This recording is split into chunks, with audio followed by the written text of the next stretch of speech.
معزز ناظرین السلام علیکم۔ سلطان محمد فاتح کے بولم 29 کے پارٹ 3 میں خوش آمدید۔ ایپیسوڈ کے شروع میں ہم دیکھتے ہیں سلطوق اور ستلمش ایک ساتھ بیٹھے ہوتے ہیں۔ ستلمش کہتا ہے سلطوق کاش تم نے مینڈے کی ٹانگ نہ توڑی ہوتی۔ سلطوق کہتا ہے اب بس کرو بھائی، میں نے وہاں اپنے ہونے والے سسر کو دیکھا، مجھے اس نے مینڈے کو مضبوطی سے پکڑنے کا کہا اور بیچارے جانور کی ٹانگ ٹوٹ گئی، میں پہلے ہی پریشان ہوں۔ جواباً ستلمش کہتا ہے کیا تم نہیں جانتے کہ اسے کیسے پکڑنا ہوتا ہے؟ ستلمش کے تنقید کرنے پر سلطوق اٹھ کے جاتے ہوئے کہتا ہے میں واقعی میں تم سے بات نہیں کرنا چاہتا۔ ستلمش سلطوق کو روکتے ہوئے کہتا ہے رکو بھائی میری بات سنو، وہ آدمی عالم ہے۔ سلطوق تم پہلوان کی چالو سے اس کی توجہ نہیں مبذول کر سکتے، میرے بھائی اس طرح تم اسے متاثر نہیں کر سکتے۔ جواباً سلطوق کہتا ہے دیکھو تم پھر میرا مذاق اڑا رہے ہو۔ ستلمش پوچھتا ہے بتاؤ تم واقعی اس لڑکی کو چاہتے ہو یا نہیں؟ یہ سن کر سلطوق کہتا ہے اگر میں نے نہیں کہا تو میں پتھر کا ہو جاؤں گا۔ اس پر ستلمش کہتا ہے ایک خوبصورت خطاطی لکھو اور اس پر باریک باریک کر کے سورہ فاتحہ لکھو، وہ شخص پھر تمہیں صرف اپنی بیٹی ہی نہیں دے گا بلکہ سب کو کہے گا کہ میرا داماد۔ یہ کہتے ساتھ ہی وہ سلطوق کا ہاتھ پکڑ لیتا ہے اور کہتا ہے لیکن ان ہاتھوں سے یہ مشکل ہے، یہ ریچھ کے پنجے کی طرح ہے، استغفر اللہ۔ سلطوق کہتا ہے بھائی میرا اندازہ ہے کہ میری پڑھائی مکمل نہیں ہے۔ جواب میں ستلمش کہتا ہے سلطوق تمہارا کبھی کچھ مکمل ہوا ہے؟ مجھے امید تھی کہ تمہاری پڑھائی لکھائی ویسے بھی نامکمل ہوگی۔ ستلمش کی باتیں سن کر سلطوق اسے دبوچتے ہوئے کہتا ہے دیکھو پاگل آدمی، اگر تم میرا مذاق اڑانے والے ہو تو مجھ سے بات نہ کرنا۔ ستلمش کہتا ہے رکو سلطوق رکو، میں تمہیں سکھاؤں گا لیکن میری ایک شرط ہے۔ ستلمش کی بات سن کر سلطوق ایک دم سے پوچھتا ہے بتاؤ تمہاری کیا شرط ہے؟ مجھے بتاؤ کہ میرے بھائی کو کس نے پریشان کیا، میں اس کا سر اتار دوں گا۔ ستلمش سرنگ کی جانب دیکھتے ہوئے کہتا ہے میں تمہیں ایک شرط پر پڑھاؤں گا سلطوق۔ ستلمش کا اشارہ دیکھتے ساتھ ہی سلطوق ایک دم سے کہتا ہے نہیں نہیں نہیں میرے بھائی تم مجھے گٹر دکھا رہے ہو، وہاں جانے پر مجھے کوئی بھی مجبور نہیں کر سکتا۔ پچھلی بار تم نے دیکھا کہ کیا ہوا تھا، میں وہاں سانس نہیں لے سکتا، میرا دم گھٹتا ہے، میں تمہیں 100 لاشیں لا کر دوں گا لیکن مجھ سے ایسا کرنے کو مت کہو۔ یہ سن کر ستلمش کھڑا ہو جاتا ہے اور کہتا ہے جیسا کہ تم کہتے ہو بھائی اللہ کی امان میں۔ یہ کہتے ساتھ ہی ستلمش سرنگ کی جانب چلا جاتا ہے اور سلطوق بھی اس کے پیچھے جاتے ہوئے کہتا ہے میں ایک دیوانے کے پیچھے لگ گیا ہوں۔ یہ کہتے ساتھ ہی وہ نہ چاہتے ہوئے بھی ستلمش کے پیچھے سرنگ میں چلا جاتا ہے۔ دوسری طرف جندارلی سلطان کے پاس جاتا ہے جہاں سلطان بیٹھے کتاب پڑھ رہے ہوتے ہیں اور جندارلی کو دیکھ کر کہتے ہیں بھول جانا انسان کی فطرت میں ہوتا ہے، میں یہاں وہ یاد کر رہا ہوں جو ہم نے کبھی پڑھا تھا، میں یہ کتاب پڑھ رہا ہوں۔ جواباً جندارلی کہتا ہے میرے مرحوم والد نے ہمیں اسے حفظ کروایا تھا، وہ چاہتے تھے کہ ہم اسے یاد کریں۔ سلطان پوچھتے ہیں کیا آپ اب بھی اسے جانتے ہیں؟ بیٹھو لالا بیٹھو۔ یہ سن کر جندارلی سلطان کے پاس بیٹھتے ہوئے کہتا ہے ایک سردار کا ایک چوکس سپاہی شیروں پر سوار تلوار سے لیس فوج کی طرح ہے، جیسے ایورانوس اغلو، جیسے بطال صاحب، جیسے بالی صاحب۔ اس پر سلطان کہتے ہیں دوغان کو مت بھولو۔ جواباً جندارلی کہتا ہے جی ہاں دوغان، ماضی میں اس نے ہماری باتوں کو سنا اور توقف کے لیے ہم سے سوال کیا، لیکن اب وہ بوڑھا ہو چکا ہے، وہ اب اپنے سپاہیوں کو سننے پر مجبور نہیں کر سکتا، اب اسے سننا پڑتا ہے۔ سلطان کہتے ہیں لیکن دوغان جستنیانی کا سر لایا، لالا کیا اب بھی جانسیری میں کوئی مسئلہ ہے؟ جواباً جندارلی کہتا ہے میرے سلطان جانسیری شیروں کی غار ہے، ایسا کرنے والے مل سکتے ہیں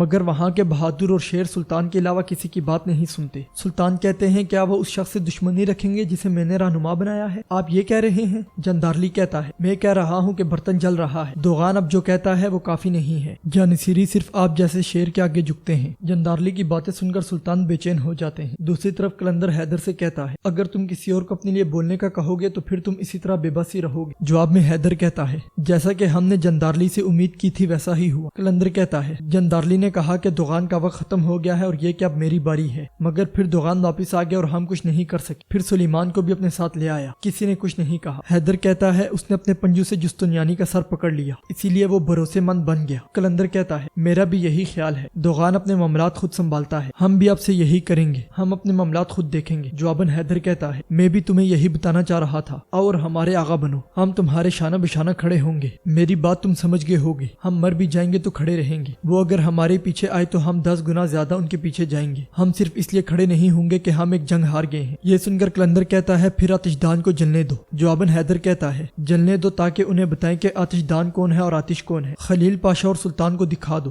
جا کر ان آغا کو جو ہمارے قریب ہیں پیغام دے دو، ہم پیچھے نہیں ہٹیں گے، ہم میدان جنگ میں ہیں، یہاں یا تو فتح ہے یا موت۔ حیدر کی بات سنتے ساتھ ہی قلندر وہاں سے چلا جاتا ہے۔ قسطنطنیہ کے چرچ میں نوتارس پادری سے کہتا ہے میں نے جو کہا تھا کیا آپ نے سینیٹرز کو بتا دیا ہے؟ جواباً پادری کہتا ہے جی ہاں۔ نوتارس کہتا ہے اینا کے بارے میں شہنشاہ پر دباؤ ڈالنے کے لیے مجھے ان سب کی ضرورت ہوگی۔ اس پر پادری کہتا ہے میں نے ایک ایک کر کے ان سے بات کی ہے۔ یہ سنتے ساتھ ہی نوتارس جیسے ہی آگے بڑھتا ہے وہاں دمیتری آ جاتا ہے۔ دمیتری کو دیکھ کر نوتارس کہتا ہے دعا غلطیوں پر پردہ نہیں ڈالتی۔ جواباً دمیتری کہتا ہے کیا آپ اب خدا کی جگہ کام کرنے لگے ہیں عظیم ڈیوک؟ اس پر نوتارس کہتا ہے اگر تم میرے شہر کو دھوکہ دے رہے ہو تو ہاں۔ دمیتری کہتا ہے آپ مجھ پر الزام لگا رہے ہیں، سب سے پہلے پوپ کے سپاہی سپاہی جنہوں نے دروازہ کھولا ان سے پوچھے۔ مصطفیٰ نے میری غیر موجودگی میں سارے سپاہی خرید لیے، اور پھر جب آپ نے ان پر ظلم کیا تو پھر غداری ناگزیر تھی۔ میں اگر خود شہر میں ہوتا تو ان کا گلا گونڈ دیتا۔ نوترس کہتا ہے فکر نہ کرو، سب کچھ پہلے ہی ہو چکا ہے، مگر تمام غدار مصطفیٰ کے ساتھ قبر میں نہیں گئے، ابھی کچھ باقی ہیں، باقی تمام غدار بھی قیمت ادا کریں گے۔ یہ کہتے ساتھی نوترس آگے بڑھتا ہے تو دمیتری کہتا ہے اور آپ کی بیٹی؟ صرف پوپ کے سپاہی ہی غدار نہیں تھے نوترس۔ دمیتری کی بات سن کر نوترس پلٹتے ہوئے کہتا ہے تم کیا کہنا چاہتے ہو؟ دمیتری کہتا ہے آپ نے کیا کہا کہ ہم اس راز کو جان لیں گے نوترس؟ آپ نے اینا کو بچانے کے لیے تمام دروازے کھٹکھٹائے، مگر میں واحد شخص ہوں جو آپ کی مدد کر سکتا ہوں۔ نوترس پوچھتا ہے کیسے؟ یہ سنتے ساتھی دمیتری مسکرانے لگ جاتا ہے۔ دوسری طرف شہنشاہ پلیتانو کے ساتھ بیٹھا ہوتا ہے اور کہتا ہے پلیتانو کہتے ہیں کہ امید آدمی کو آہستہ آہستہ مار دیتی ہے۔ جواباً پلیتانو کہتا ہے ہم امید کے بغیر نہیں رہ سکتے شہنشاہ، مگر سب کچھ متوازن ہونا ضروری ہے۔ امید کو کوہان کی طرح پیچھے نہیں رکھنا چاہیے بلکہ اسے ہاتھوں میں رکھنا چاہیے۔ اسی لمحے سپاہی ایک صندوق لے کر وہاں آتے ہیں۔ سپاہیوں کے صندوق رکھتے ہی پلیتانو پوچھتا ہے یہ کیا ہے؟ جواباً سپاہی کہتا ہے جستنیانی۔ یہ سنتے ساتھی شہنشاہ اور پلیتانو کھڑے ہو جاتے ہیں اور شہنشاہ کے اشارے پر سپاہی صندوق کھول دیتے ہیں جس میں جستنیانی کا کٹا ہوا سر پڑا ہوتا ہے۔ یہ دیکھ کر پلیتانو کہتا ہے ہمیں اسے اکیلا نہیں بھیجنا چاہیے تھا۔ شہنشاہ کہتا ہے جستنیانی تم نے جو کچھ کیا ہے میں اس کے لیے شکر گزار ہوں، سپاہیوں اس کا سر اینا کے پاس لے جاؤ۔ شہنشاہ کی بات پر پلیتانو حیرانگی کا اظہار کرتا ہے تو شہنشاہ کرسی پر بیٹھتے ہوئے کہتا ہے روز مرنے کی امید سے بہتر ہے کہ ایک ہی بار دیکھ کر مر جائے۔ سینیٹرز کس بات پر بات کرنا چاہتے ہیں یہ بتاؤ؟ جواباً پلیتانو کہتا ہے اناج کے بارے میں۔ ناظرین اس کے بعد ہم دیکھتے ہیں سلطان جانشیری فوج کے سامنے کھڑے ہوتے ہیں اور کہتے ہیں بھائی چارے سے مضبوط ہونے والے ایک دوسرے کے ساتھی میرے بہادروں، میں نے مختلف چیزوں کے بارے میں معلومات سنی ہیں۔ میں نے سنا ہے کہ جسم سے دڑ اور دڑ سے جسم الگ ہو چکا ہے۔ مشکل فتح کے دوران ہر غلط حرکت بزنطین کو ہماری ناچاکی کے اشارے کے طور پر نظر آتی ہے۔ یہ جھگڑا اور یہ پنجہ ازمائی ہماری فتح کے آگے سب سے بڑی رکاوٹ ہے۔ میں یہ دیوان ایک مرتبہ پھر سے سجا رہا ہوں اور اس سلسلے میں حساب لے رہا ہوں۔ اگر کوئی بات کرنے والا ہے تو سامنے آئے۔ سلطان کی بات پر جب کوئی بھی نہیں بولتا تو حیدر آگے بڑھتے ہوئے کہتا ہے میں بات کرنا چاہتا ہوں سلطان، اگر آپ کی مراد اتحاد ہے تو تقسیم نہیں ہونی چاہیے۔ میرے سلطان تقسیم کو ہوا دینے والا سربراہ نہیں ہو سکتا، آغا نہیں ہو سکتا۔ سلطان پوچھتے ہیں کیا دوغان کے اتحاد کے علاوہ کوئی اور کام ہے؟ یہی کہہ رہے ہو علی حیدر؟ جواباً حیدر کہتا ہے جانشیری یہاں ہیں، میں نے اگر ان پر جھوٹا الزام لگایا ہے تو انہیں بھی بولنے دیں۔ بولو آغاؤ، یہ خاموشی کا وقت نہیں ہے۔ دوغان جانشیری کو تقسیم کرنے کے قریب نہیں لے گیا کیا؟ ایک اور آغا آگے بڑھتے ہوئے کہتا ہے یہ سچ ہے میرے سلطان، سچ ہے میرے سلطان۔ اس کے علاوہ اس نے قلندر کو جس نے آپ کی حفاظت کی زیرہ نہیں پہننے دی، اور اس نے بلتائی اغلوں کو لباس پہننے دیا جسے آپ نے برخاست کیا تھا۔ حیدر کہتا ہے اس مصیبت کو کیا کہتے ہیں؟ ایسا دوغان کی نااہلی کی وجہ سے نہیں ہوا کیا؟ ہمارے بہادروں کو دیواروں پر زندہ نہیں جلایا گیا؟ یہ ہماری جنگ ہے، یہ ہمارا میدان ہے، یہ ہمارے سلطان ہیں، مگر دوغان آغا کے پاس تجربے کی کمی ہے، یہ آغا ہمارے لائق نہیں ہے میرے سلطان۔ یہ سب سن کر قلندر اور جندارلی اندر ہی اندر خوش ہو رہے ہوتے ہیں اور دوغان خاموشی سے یہ سارا تماشا دیکھ رہا ہوتا ہے۔ سلطان کہتے ہیں حیدر کہے گے الفاظ کافی ہیں، یہ بتاؤ تم کیا چاہتے ہو؟ جواباً حیدر کہتا ہے مرحوم حاجی بختاش کا برتن جل رہا ہے اور جل کر سرخ ہو گیا ہے، ہماری خواہش ہے کہ برتن کے گرنے سے پہلے جانشیری آغا کو تبدیل کر دیں۔ سلطان پوچھتے ہیں آپ کس کے بارے میں سوچ رہے ہیں؟ جواباً حیدر کہتا ہے ہم چاہتے ہیں یہ عہدہ اسے دیا جائے جسے پرانے معاملات کی وجہ سے نظر انداز کر دیا گیا، اور وہ قلندر آغا ہے۔ یہ کہتے ساتھ ہی حیدر اپنے ساتھیوں کو لے کر قلندر کی جانب جا کھڑا ہوتا ہے اور دوغان کے وفادار اس کے پیچھے جا کھڑے ہوتے ہیں۔ سلطان قلندر سے پوچھتے ہیں قلندر تم کیا کہتے ہو؟ جواباً قلندر کہتا ہے اگر دیگ جل رہی ہے اور برتن گرنے والا ہے تو آگ کو کھانا کھلانا صحیح نہیں ہوگا۔ سلطان ان تمام جانثاروں نے اپنے خیالات کا اظہار کیا۔ دوغان کو اب چاہیے کہ ان جانثاروں کو دیکھے جو اس کی پیروی نہیں کرتے اور میرا ہاتھ چوم کر اسے قبول کرے۔ میرے سلطان اگر آپ مناسب سمجھے تو میں آغا بننا چاہتا ہوں۔ یہ سن کر سلطان کچھ دیر سوچ میں گم ہو جاتے ہیں اور پھر دوغان کی جانب بڑھتے ہیں، مگر پھر تیزی سے قلندر کے پاس جا کر اسے زمین پہ پٹخ دیتے ہیں۔ یہ دیکھ کر جندارلی ہکا بکا رہ جاتا ہے۔ سلطان گرجتے ہوئے کہتے ہیں تم مجھے ابلتے ہوئے دیگچے کی دھمکی دیتے ہو؟ دیگچے کے نیچے کی آگ میں ہوں، دوغان کو تم لوگ دھمکی دیتے ہو؟